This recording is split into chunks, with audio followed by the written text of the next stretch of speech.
All right. So far we have done in our machine learning journey the data processing part that we are working on. And believe me, we will be doing um, this kind of data cleanup a lot of uh, in our lot of machine learning models that we will develop. So it is very important that we understand the concepts of these to its core. That's why we are doing it. So far, we have imported the libraries, imported the data as a pandas data frame into our Google Collaboratory. And then we did one thing. We did the uh, addition of the salary as an average and age as an average. That's what we have done so far using the simple imputer. The next thing we are going to do is going to use uh, the encoding technique. And why we need encoding, we will go over that in a moment. But what we will do is going to be covering the categorical data into some numerical value so that our model is totally converted into a form of a matrices, right? That's what we are trying to achieve. A mathematical model that has number has more meaning and power to it. That's why we are trying to convert everything into that way. And that we are going to be looking at very soon. So problem is in the categorical data, we have the country, and the country right now is a text based data, which is, as you can see in the country column, it is showing up France, Spain, Germany, and all that. One advice will be that you will be thinking of, and if I ask you how to convert this text based data into numerical data, is that you will say, well, we can just use France as 0, um, Spain as 1, Germany as 2.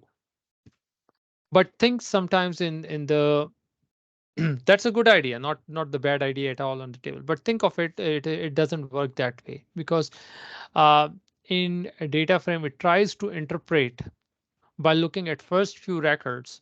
It tries to interpret that there is certain um, patterns of data that is happening here. So France, Spain, Germany, maybe 0, 1, and 2, and then Spain again. So if I would go Spain as 1, then it will be at fourth row, it will be uh, 1 and 2. But it is kind of starts to look at if you try to encode it at 0, 1, and 2, it will think of it. Okay, maybe the next set of pattern I will see is 0, 1, and 2, and 0, 1, and 2, and 0, 1, 2, and 1, 2, and so on and so forth.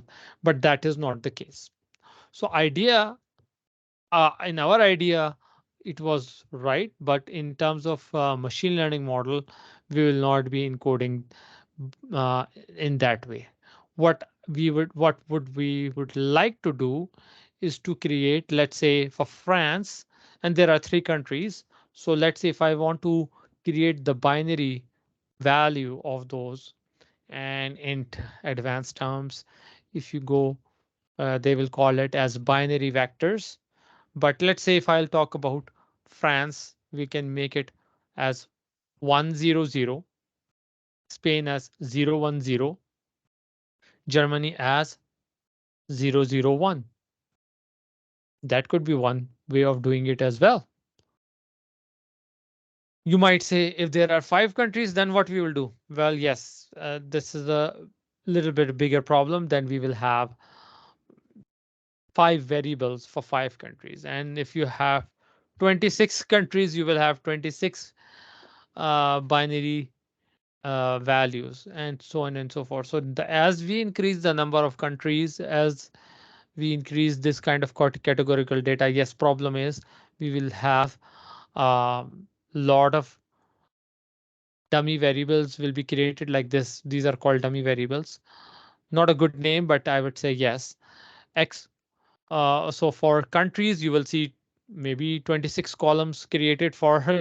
If you have 26 countries, just to toggle one bit for each of the country wherever it appears. Well, yes, it is what it is, but this is how you will be encoding. And that's a very big headache, because if you have multiple categorical data, then you will have multiple categorical dummy binary vectors, right? So that you will be creating. So it's a little bit lengthier process, yes, but um, computer does not have any issues dealing with those numbers. So I think we have to live with this idea. But in this case that we have,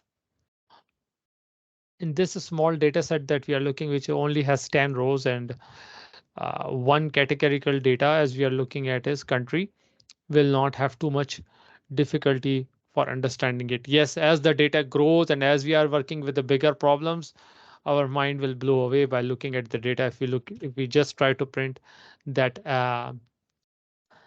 print x function to print that numpy array. Yes, it is a problem, but this is the way we can encode the categorical data. And what we are trying to do at the moment is trying to encode the independent variable. So this is the dependent variable. The purchased column is the dependent variable, and the country column, which is the categorical data, is the independent column. So all these independent variables finally predicting in all of their effect is trying to predict this purchased column. And that's what we are trying to make our model learn as well, that once we have enough and ample data, right now we only have 10 rows, but if we have millions and uh, millions of records, then at that time our model will be predicting the result more accurately. But your data has to be in some kind of a adaptable form which a mathematical model will be able to learn, and that's why we are including those many numerical values for even for each country. Right now, question is, where would we need these kind of scenarios where there are two types of categorical data that we are trying to look at? One will be the independent variable. This is how you will be doing it. And the other one will be is called label encoding, which we'll be learning in a moment in the next video. But right now we are dealing with countries like France, Spain, and Germany and trying to convert them into a binary data or binary vectors data. That's what we are going to look at. So enough of the lecture. Let's go to the practical side of it.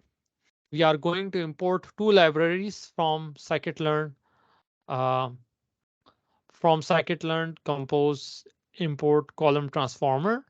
From scikit-learn pre-processing import one hot encoder. And this is what we are going to be doing, the one hot encoding on the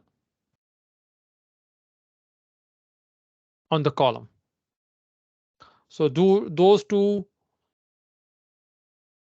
um, classes, column transformer and one hot encoder, are being imported from scikit-learn library. And now we have those classes available and we can create the objects of those classes. So these are the, again, we'll not be doing too many lines of code, but understanding of the concept is much more important here. So now we are going to create the two objects for those. In the first line, we are going to create a column transformer object which accepts two parameters.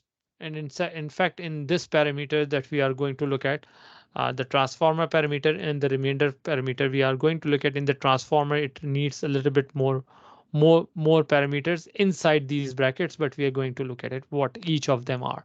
Understanding the code is more important, that why we are doing it, what is the purpose of each line of the code, because that sometimes get missed in the essence of the complex code. People don't try to explain everything what is going on in these parameters, but in my lectures I'll try to cover everything in very much detail.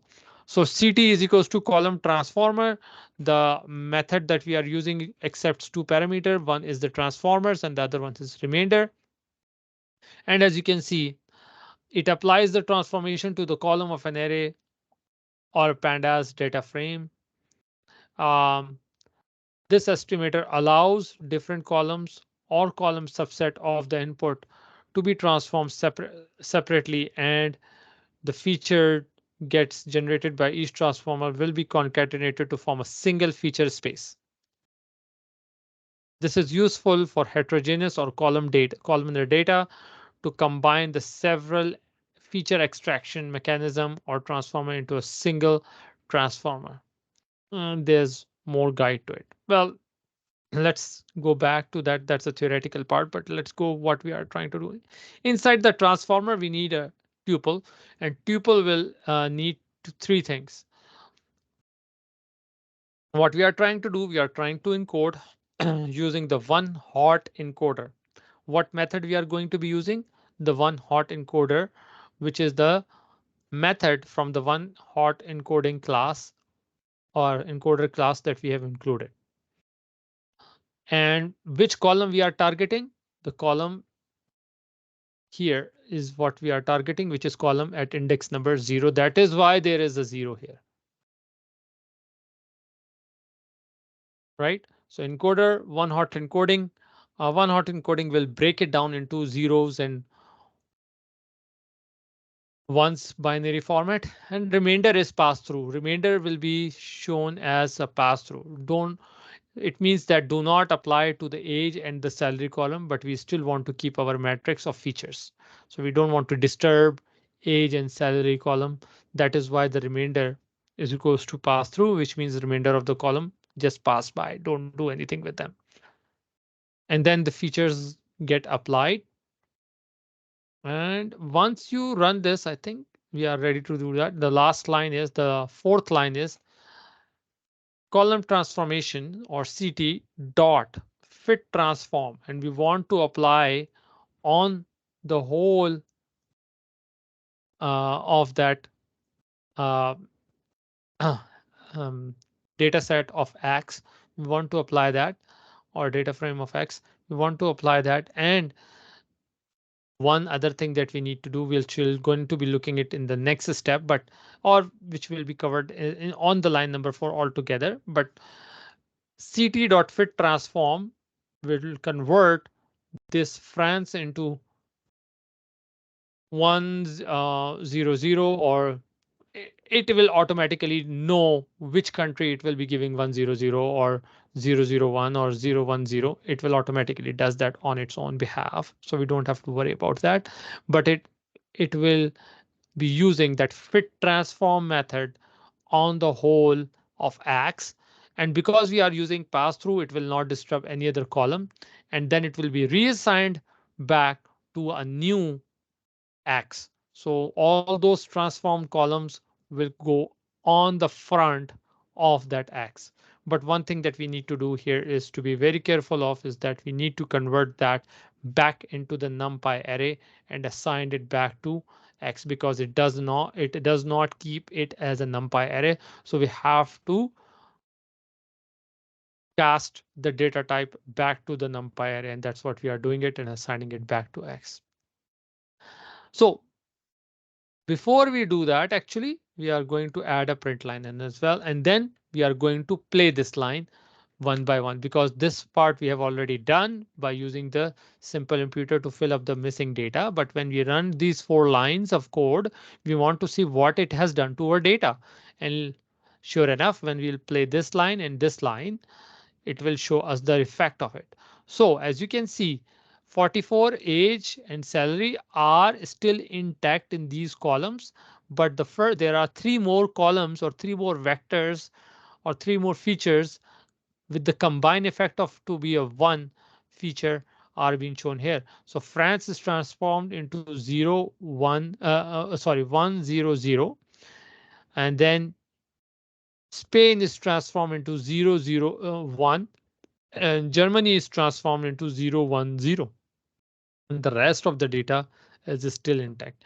And that's what I wanted to show you, that yes, we are able to encode this independent variable data using the scikit-learn one hot encoding library with the column transformer with the together working with column transformer to transform that column into these binary dummy variables of each country. And now we are still know that 100 means France, and we still haven't lost the data integrity. Now we can further work on this in the later video, but that is what I wanted to show you, that why we need to convert the independent variables into a numerical data. That's it for now, and happy machine learning and data science.